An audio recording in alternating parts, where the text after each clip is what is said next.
Olá, tudo bem? Hoje aqui no podcast da Alesp nós vamos conversar com um parlamentar que representa a cidade de Osasco.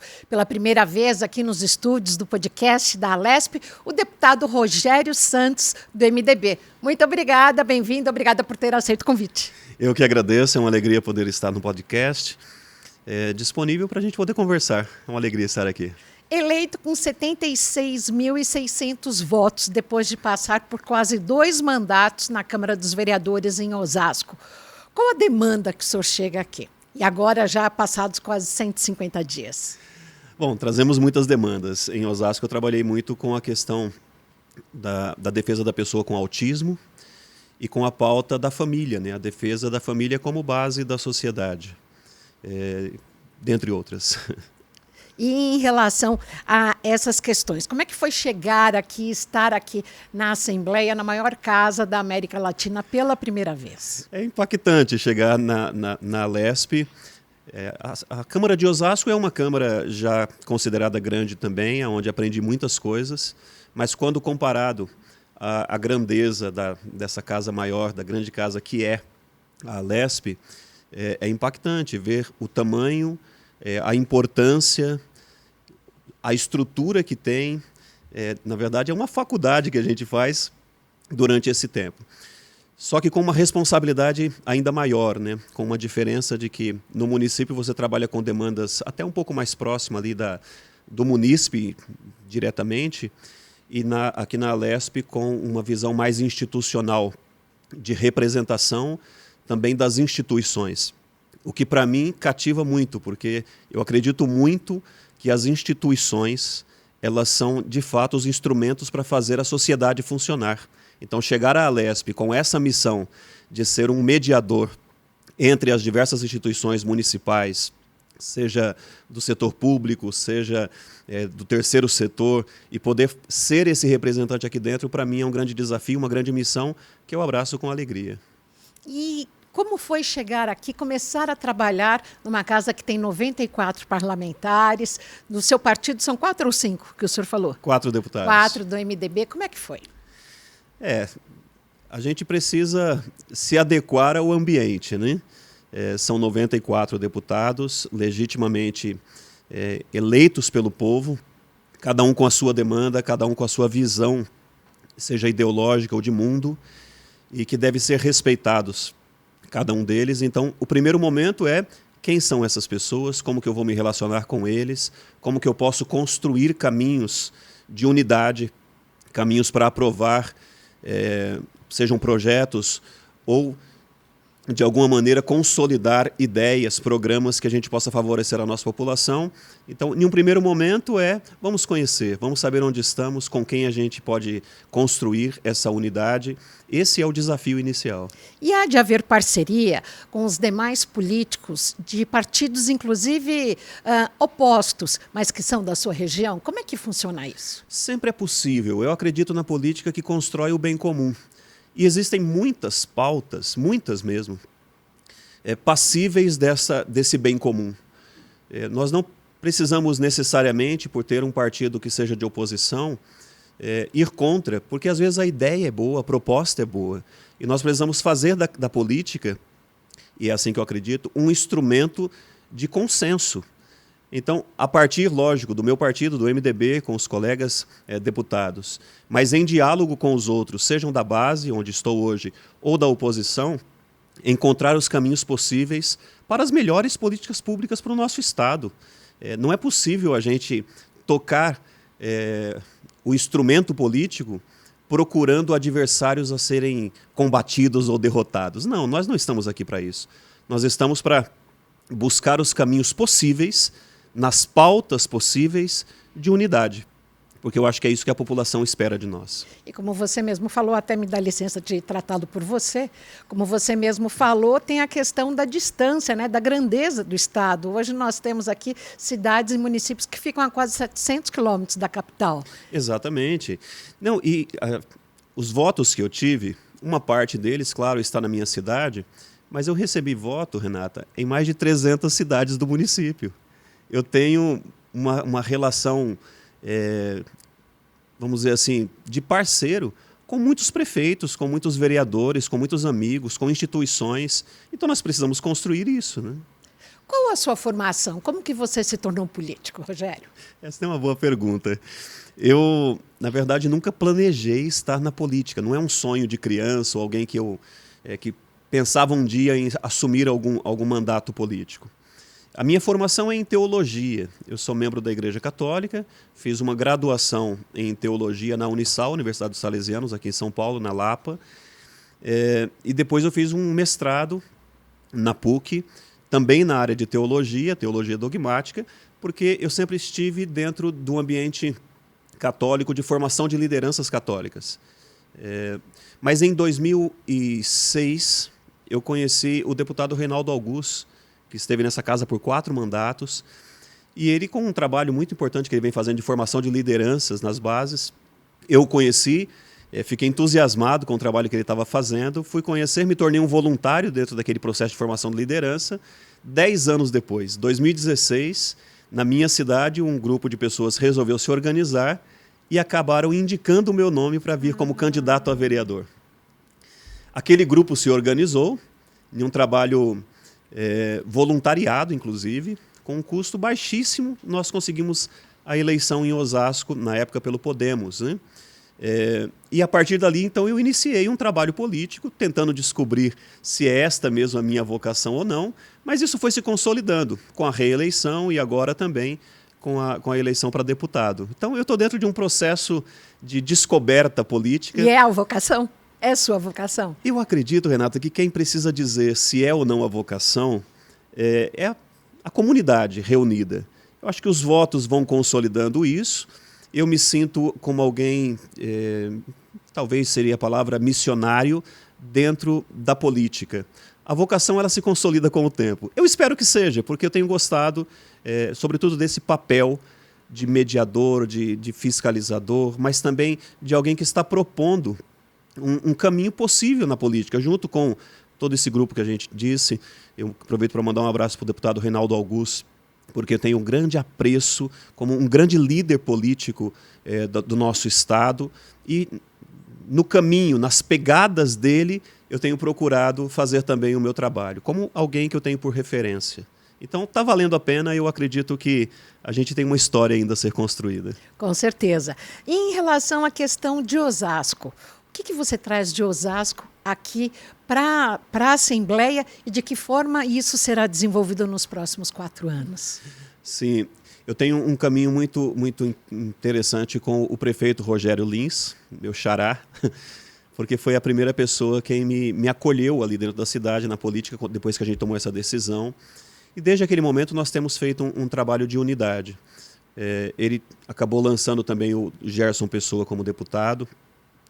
E junto com o Gerson nós temos feito esse trabalho de promover na cidade, seja por meio das emendas impositivas, seja por meio de projetos, de programas em parcerias do município com o governo do estado, tentar olhar para a cidade de Osasco, ajudar a resolver alguns problemas que são já antigos.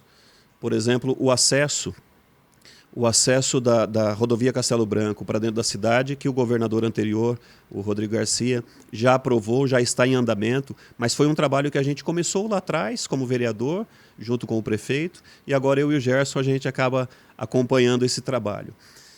Osasco ainda tem uma periferia que precisa muito de investimento social, precisa muito ainda. Embora o prefeito tenha usado verba municipal para esse desenvolvimento, a gente sabe, temos conversado sobre isso, que ainda precisa de investimentos para a habitação, sobretudo habitação, porque ainda tem muitas áreas de comunidades assim, muito carentes, então nós temos que trabalhar com isso.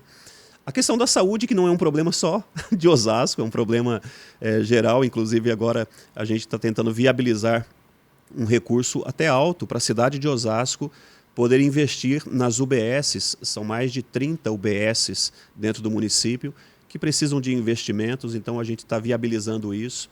Ou seja, tem demandas para a cidade de Osasco que não dá para ficar mais esperando. Porque Osasco ele acaba sendo um polo regional de outros municípios mais carentes no entorno, né? Sim, Osasco se tornou, hoje Osasco o segundo PIB do estado de São Paulo. Tem uma arrecadação boa, investiu em tecnologia, mas ficou muito tempo sem políticas públicas aplicadas. Até boas ideias, mas com poucas aplicações. E eu preciso dar o mérito aqui ao prefeito de Osasco, Rogério Lins, porque nesses 2 mandatos dele, tá concluindo agora, ele realmente priorizou os recursos para investir nesta base da cidade. Então, Osasco acaba se tornando ali uma referência, junto com a vizinha, que é a cidade de Barueri, que já era uma referência também, mas Osasco se torna, sim, hoje uma referência em muitas coisas. Uma delas, Renata, que a gente está trabalhando, o prefeito aceitou uma proposta nossa e criou uma Secretaria Municipal da Família e Cidadania, para fazer com que Osasco também se torne uma referência na família, não apenas na teoria, porque todo mundo fala que a família é a base da sociedade. Está nas nossas leis, está na Constituição, mas na prática há poucos investimentos na família. Até há investimento na criança, no adolescente, no jovem, na mulher, agora, graças a Deus, está investindo muito, no idoso, só que sempre nos entes familiares separadamente, nunca na família como instituição. Então foi criada essa secretaria, agora recente, tem alguns meses, que já começou a trabalhar na questão do fortalecimento de vínculos familiares, intergeracionais, na prevenção de drogas, problema do suicídio hoje na adolescência, que está grave, na juventude. Então, a proposta é que a gente consiga fazer da cidade de Osasco uma referência nacional. Um modelo, um case de programas para a família. Esse case que você quer trazer aqui, que você traz para a Assembleia? A proposta ainda, porque o case está sendo desenvolvido testado, lá, está sendo testado. Mas numa oportunidade em que estive com o governador, Tarcísio, nós já falamos sobre isso, eu conversei sobre isso, e que era muito importante fazer do próprio Estado de São Paulo, que tem todas as condições para isso, também uma referência. Por que o Estado de São Paulo não pode ser o modelo de um Estado no Brasil que prioriza a família, que coloca a família de fato na base e desenvolva políticas públicas concretas para esse fortalecimento dos vínculos familiares? Porque o que nós temos assistido, Renata, no Brasil, de um modo geral, talvez a gente pode falar no mundo, mas para a gente ficar restrito à nossa nação, é que os jovens estão desorientados, na grande maioria. Os professores que recebem as crianças e os jovens fazem o seu papel, o seu esforço, mas não dá para suprir o papel que era da família. Quem educa é a família, pai e mãe. Quem educa é a família, exatamente.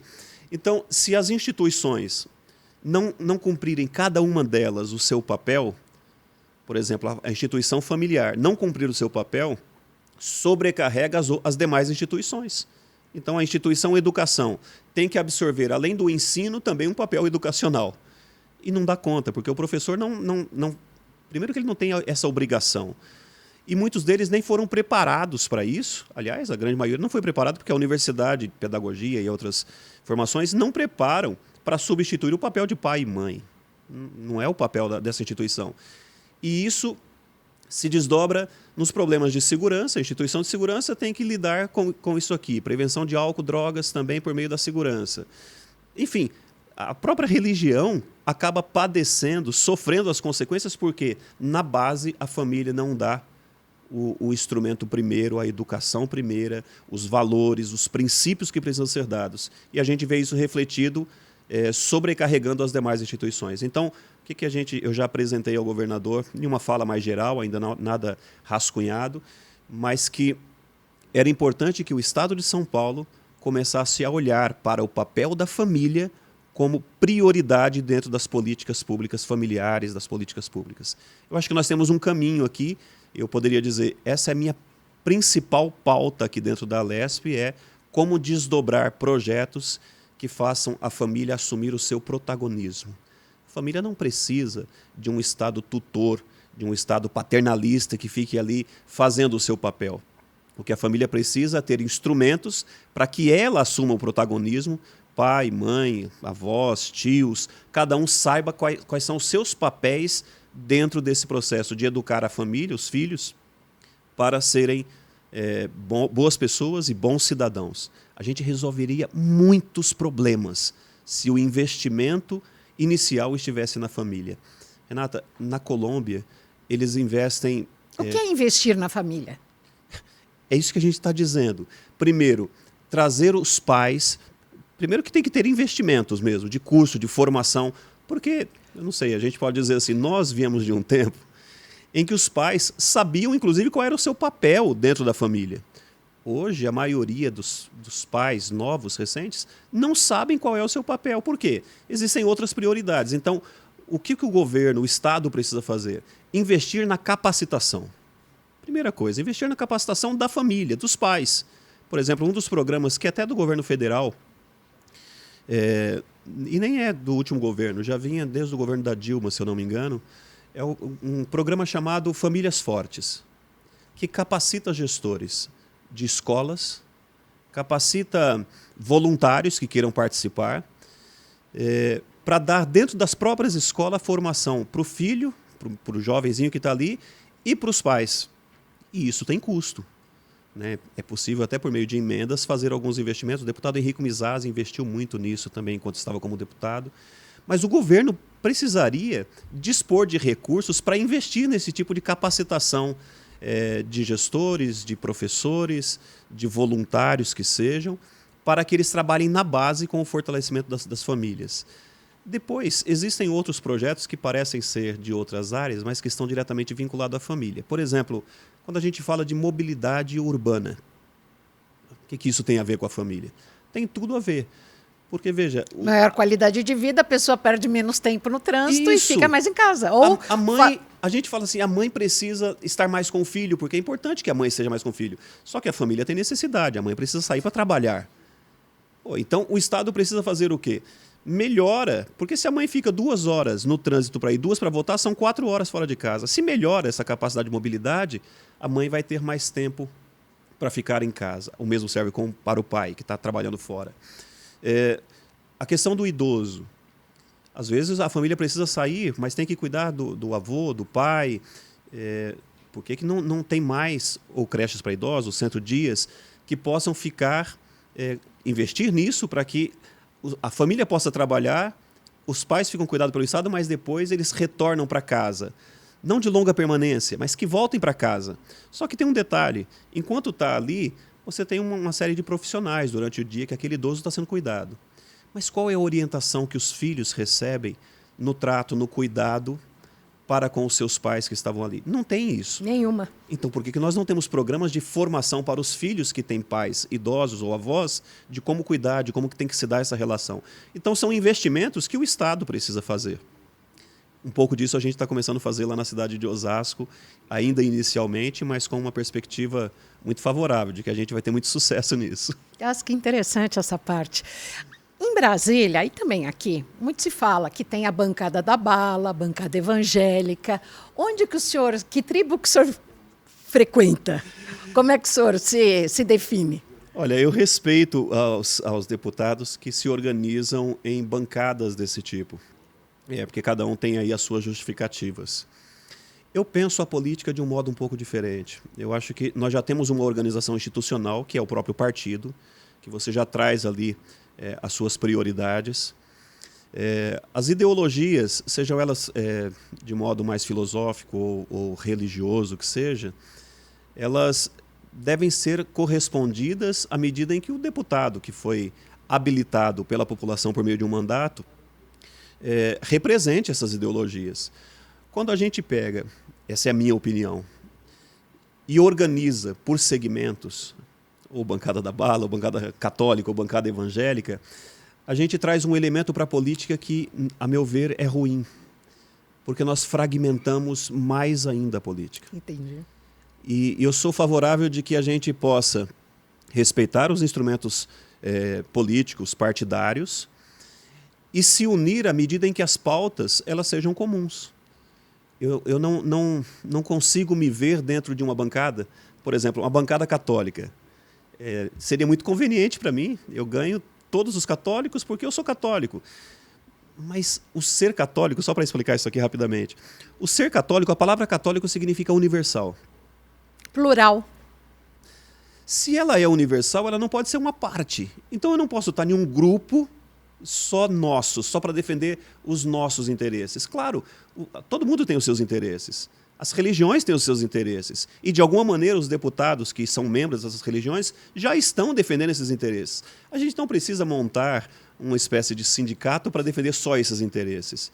Eu acho que eles devem ser colocados em comum, debatido à luz de argumentos racionais, sobretudo, e de convencimento. A gente precisa ir convencendo.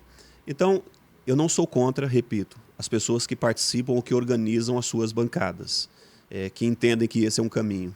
Mas eu prefiro participar desse grupo geral, onde eu me sinto à vontade para defender as pautas que, de fato, eu acredito, que a minha consciência me impõe a defender. Aqui na casa, o que o senhor já conseguiu colocar algum projeto para votação? Não, nesse primeiro semestre eu preferi, e foi uma opção minha mesmo, eu preferi não colocar projetos ainda. Embora a gente tenha algumas coisas em vista, mas eu preferi, nesse primeiro momento, apenas estudar o que já tinha na casa, porque aqui também tem uma questão de princípio político. Eu não sei se a gente precisa de tantos projetos. O que a gente precisa é corrigir as coisas que estão aí, inclusive leis inócuas que já não têm mais a sua utilidade, a sua serventia. Tem certos meios, a gente estava falando do autismo, por exemplo, ou a pessoa com deficiência. O que nós precisamos é ir corrigindo algumas coisas que ficaram fora da legislação ou coisas que já não se aplicam, do que apresentar projetos novos. Claro que, havendo necessidade e a demanda a gente achar que é justa, nós vamos apresentar. Mas eu não chego com o objetivo de ter que apresentar um projeto para chamar de meu. Eu prefiro sempre analisar o que está sendo proposto de modo com qualidade e necessário e participar dessa construção. É claro que a gente também já está estudando algumas coisas que a gente está vendo que é necessário, mas sem aquela obsessão de ter que aprovar uma lei para chamar de minha.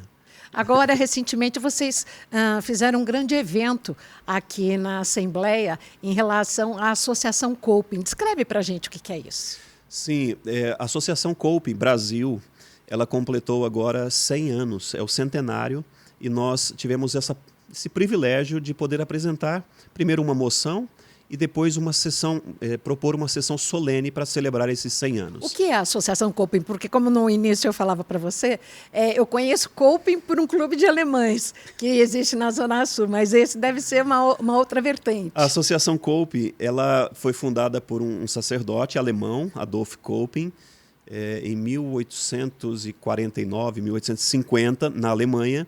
Hoje ela está presente em 60 países, no Brasil desde 1923, e elas têm por finalidade fazer um trabalho, é uma associação católica, mas que tem um trabalho diretamente ligado às questões sociais de superação da pobreza.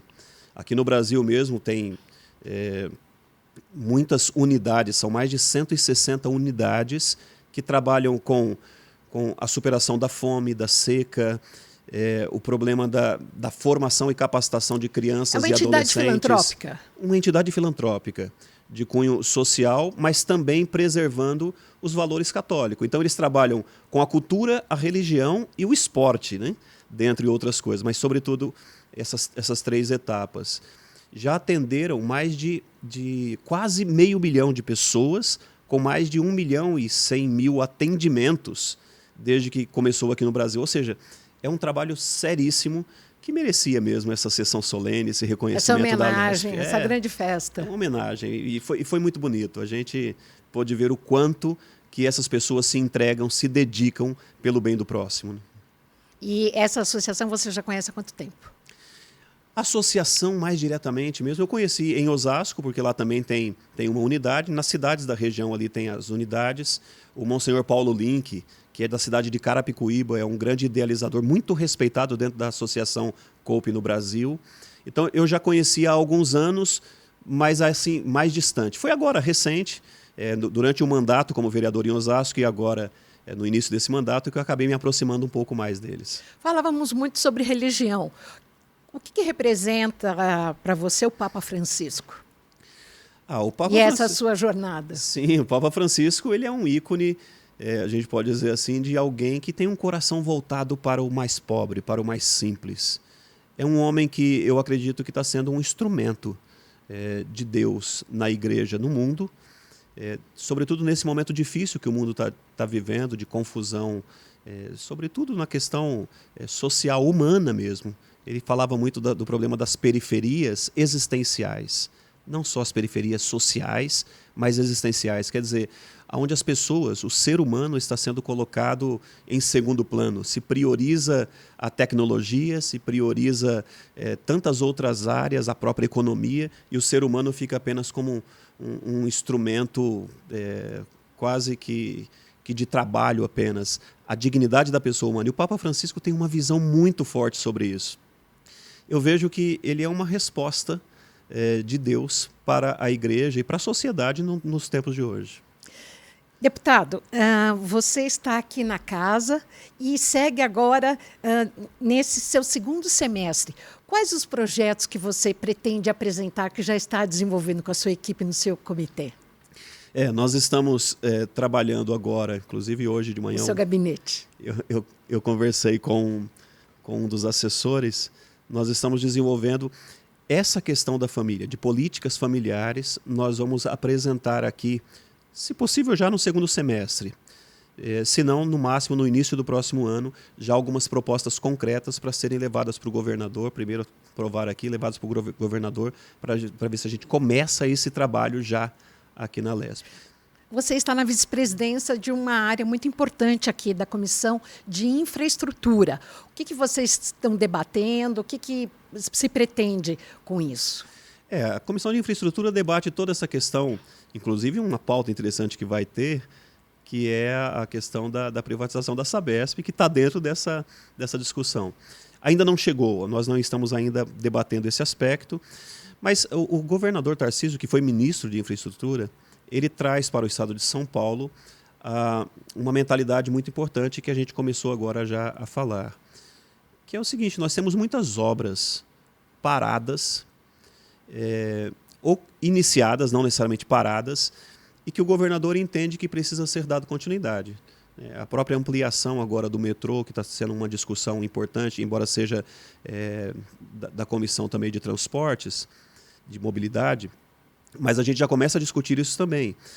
O estado de São Paulo ele já tem uma infraestrutura exemplo para o país. Só que hoje nós temos um governador que tem a cabeça voltada para o desenvolvimento do estado, sobretudo nessa área. Então a gente começou a discutir, não é bem uma discussão, mas a gente começou já a falar, conversar sobre como que nós vamos dar esse suporte para a aprovação dos projetos de desenvolvimento do estado de São Paulo. Ainda não tem uma pauta específica que a comissão se debruçou, porque isso eu acredito, né, que vai começar a se desenvolver ao longo do tempo. Ainda não tem. A privatização da Sabesp passa ou não passa? Passa de uma forma mais amena? Eu acho que é cedo para a gente ainda falar isso, Renata. A gente precisa, inclusive, estudar um pouco mais ainda a proposta, que ainda está sendo discutida, elaborada. O governador ainda está vendo a melhor forma. Está em estudo, inclusive, essa possibilidade. Eu preferia esperar. Antes de dar uma opinião se passa, não passa, eu acho que a gente precisa analisar com cuidado isso. Agora, deputado Rogério, em relação às polêmicas que a gente vive no Estado, que certamente batem aqui também no Parlamento, no plenário, a questão da educação, a troca de livros físicos pelas telas, a questão de mudança de currículo também em pleno andamento do ensino médio, como é que o senhor vê tudo isso? Olha, a vida é dinâmica. A sociedade ela está sempre repensando, nós estamos sempre repensando a nossa forma de nos organizar. Eu acho muito justo que o governo da vez traga também a sua colaboração, a sua visão e queira implementar isso. Embora nós tenhamos no estado de São Paulo uma educação que vem sendo orientada, ultimamente foi pelo PSDB durante pelo menos 20 anos, e com uma forma, uma visão de implementar, nós temos um novo governo que trouxe um secretário também de educação com uma visão diferenciada. Eu acho meio temeroso a gente querer julgar algo antes da gente estudar, de começar a aplicar. Eu acredito muito que a gente precisa fazer experiências para o aperfeiçoamento da educação. E a proposta que o Renato Feder traz, a meu ver, é uma proposta interessante. Porque a gente precisa repensar na base a educação básica que os municípios fazem, os municípios devem fazer isso, e a educação fundamental, sobretudo, e médio, que, sejamos sinceros, o Brasil, por mais que tenha investido em educação, na sua ideia de pátria educadora, o Brasil continua como um dos piores nos resultados, piores países na questão educacional. A gente perde quase que em tudo, está lá nas últimas colocações. Então tem alguma coisa que não está funcionando. A tentativa de melhorar, de aperfeiçoar, sempre terá críticas de um lado ou de outro, mas eu acho justo que o governo da vez queira implementar. Então eu avalio como positivo inicialmente essa proposta que o governo está trazendo. A polêmica é esperada. A polêmica sempre é esperada, porque sempre haverá insatisfeitos, né? Você nunca agrada a todos. O que a gente precisa é avaliar resultados. E você só tem como avaliar resultados depois de aplicar. É possível fazer uma projeção para não correr tantos riscos. E as projeções iniciais que, pelo menos, eu vi e acompanhei da parte do governo, me parecem favoráveis. Mas a gente ainda precisa estudar um pouco mais. Em relação à segurança, Operação Escudo, câmeras nos uniformes dos policiais, qual que é a sua opinião? Esse tema da segurança, diretamente, não é um tema que eu trago como estudo. Eu tenho cumprimentado, inclusive, os deputados que têm se debruçado sobre essa pauta, né? Eu mando um abraço aqui para o deputado Telhada, que tem feito um trabalho interessante. Ele, inclusive, aqui. Esteve recentemente aqui no podcast também. Tenho um grande respeito por ele, aliás, por toda a polícia do estado de São Paulo, porque é um grupo de pessoas que, de fato, colocam a sua vida para proteger o estado. Mas não é uma pauta sobre a qual eu me debrucei. Eu acabo sempre, e sou muito verdadeiro nisso, qual é a opinião deles, de quem conhece, de quem está na área, para que eu possa pautar a minha opinião. Então, eu prefiro nem comentar sobre isso diretamente, por desconhecimento mesmo do assunto. Aliás, Renata, é uma das coisas que eu acho que a gente deveria tratar com mais liberdade, é que a eleição não dá para o deputado a capacidade sobre todos os assuntos. É verdade. E, às vezes, a gente até se sente tentado a comentar sobre áreas que não são as nossas. É mais honesto que cada um se debruce sobre a sua área, contribuindo naquela, e colabore com os outros que estão nas suas respectivas áreas, do que a vaidade de querer achar que sabe todas as coisas. Claro que a gente traz para a assessoria pessoas capacitadas em várias áreas para nos dar o suporte para uma argumentação, para um debate, para uma votação, mas isso não nos confere um conhecimento que a gente não tem. Há um ponto que ainda não falamos, a questão do autismo. Você, inclusive, ajudou na aprovação do laudo pericial permanente para pessoas neurodivergentes, neuroatípicas com autismo. Gostaria que você falasse sobre isso e em que processo você está para, então, tratar mais dessa causa. Sim, esse foi um projeto que o Paulo Correia, né, aqui da casa, já vinha discutindo. Depois teve aquela divergência lá com o governador, um equívoco que acabou trazendo de volta a discussão aqui. O laudo permanente, eu já havia discutido ele no município de Osasco, inclusive aprovando no município de Osasco a questão do laudo permanente para os autistas. Porque, primeiro, era um inconveniente. Para que é preciso? Onde é utilizado esse laudo? Não, os autistas precisam do laudo para tudo que eles vão fazer, eles precisam ser reconhecidos como autistas. Então, precisa do laudo.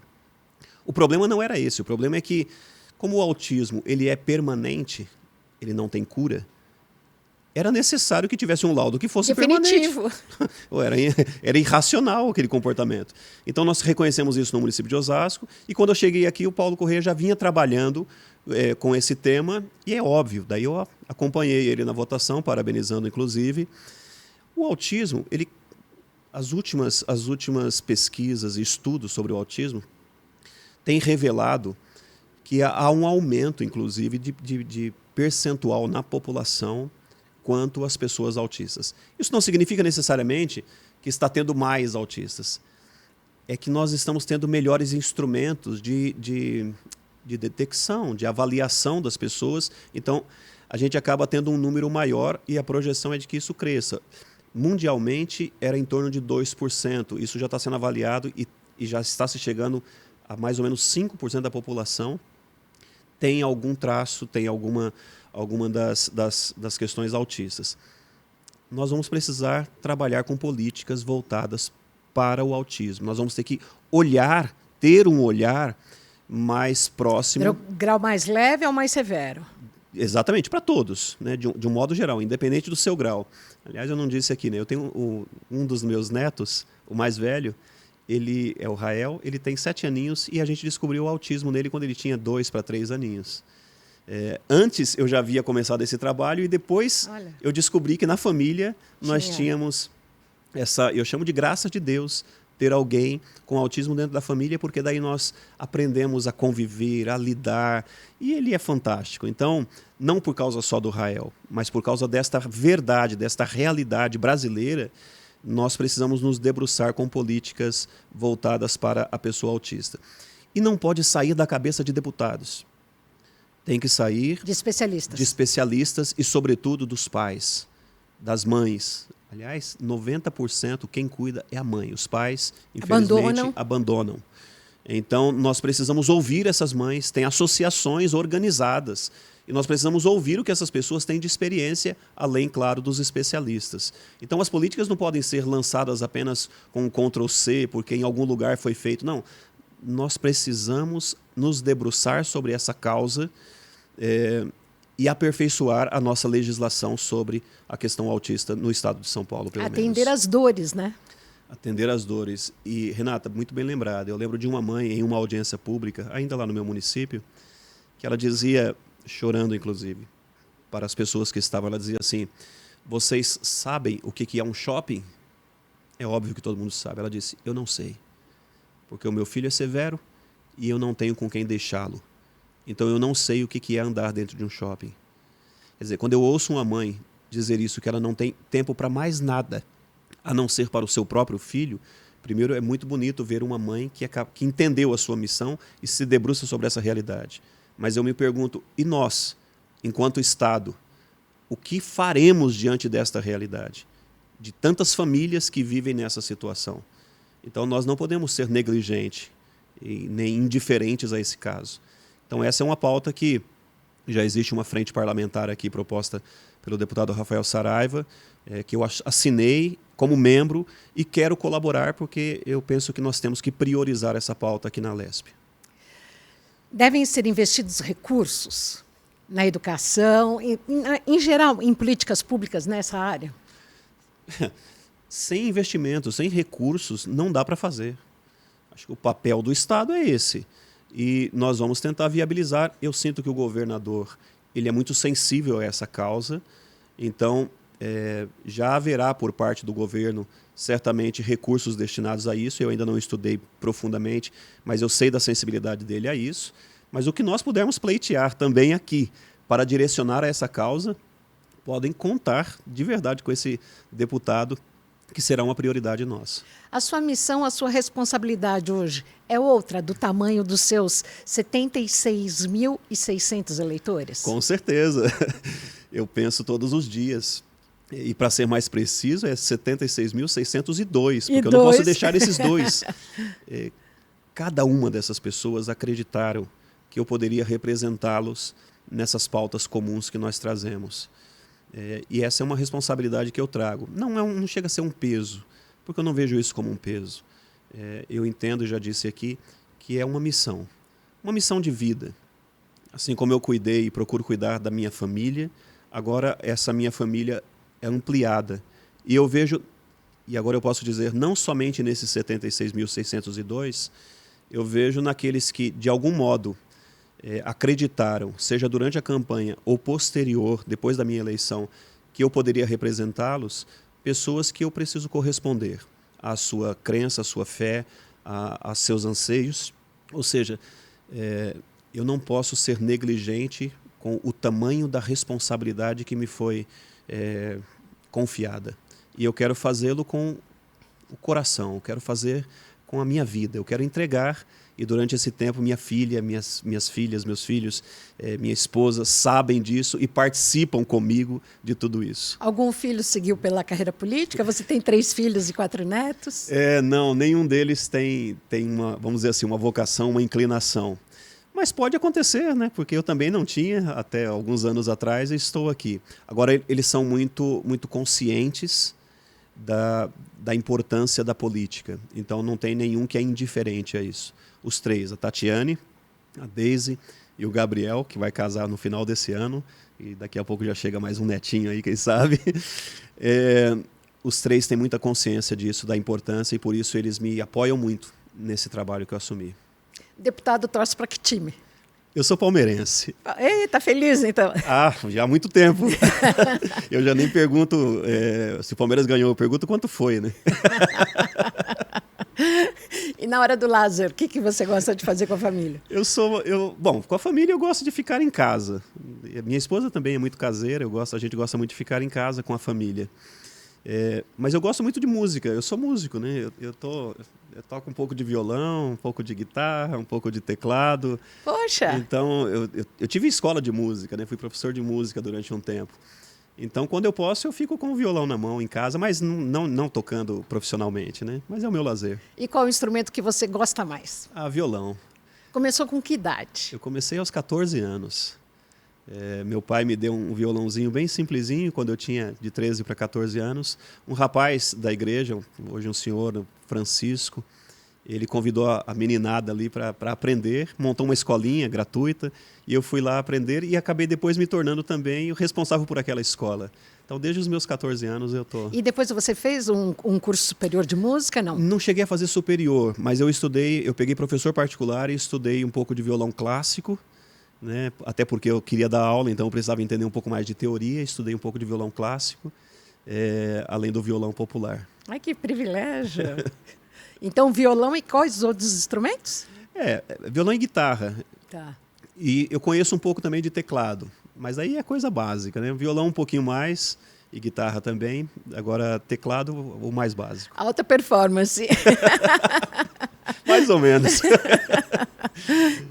Mas o que eu gosto muito de ler, de fazer também é a leitura. Eu sou muito, muito apaixonado por livros, tenho lá minha biblioteca.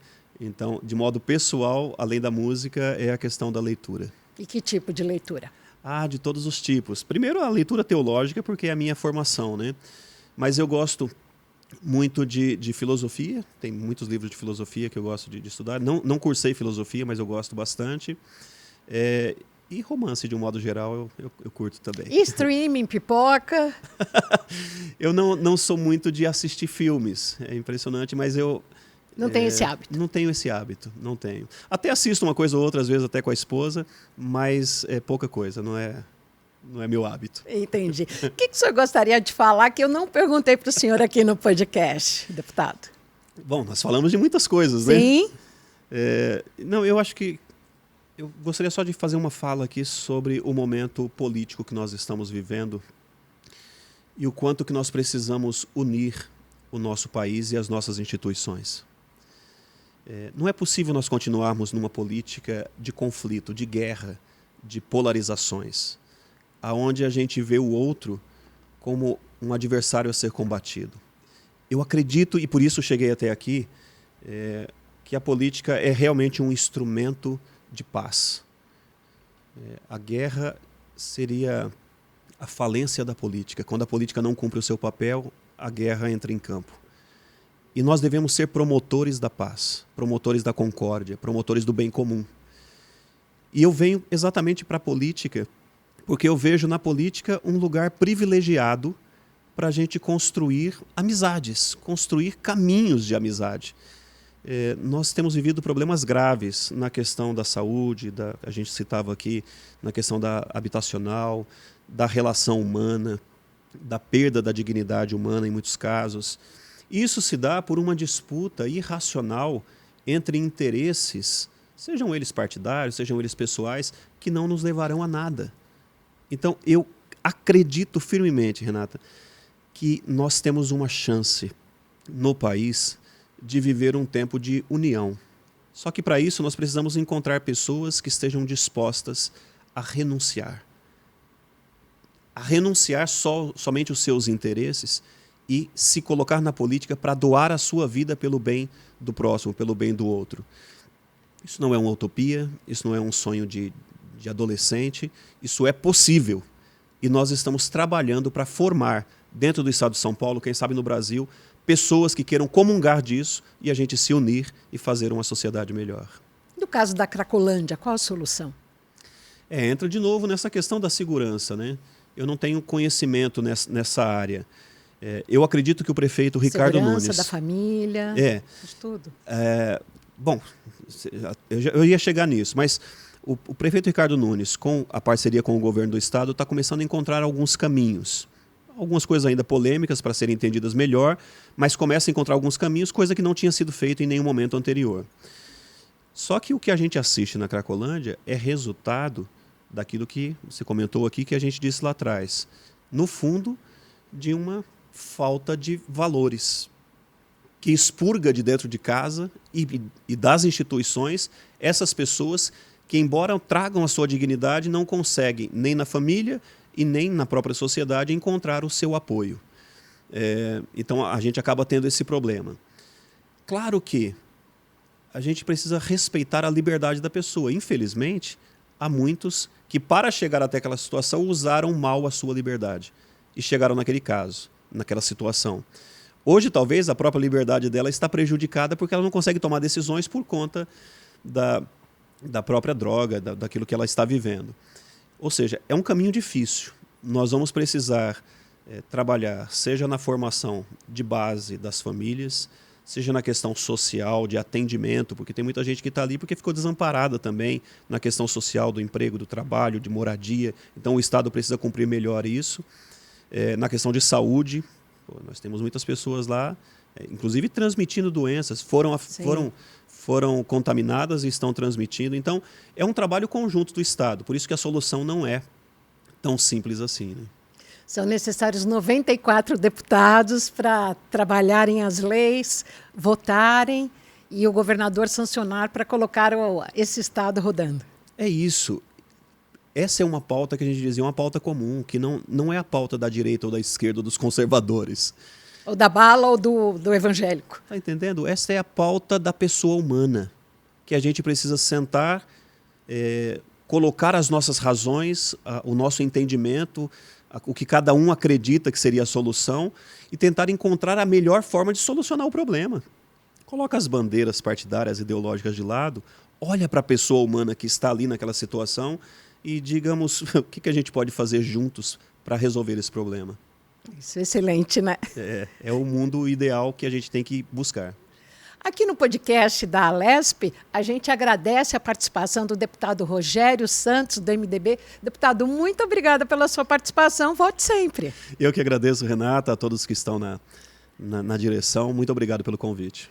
Volte sempre. Olha, você sabe, o podcast da Alesp está em todas as plataformas digitais, diariamente. Um novo episódio, sempre às 7 da noite. E aqui na TV Alesp, às 8 da noite. Muito obrigada e até mais.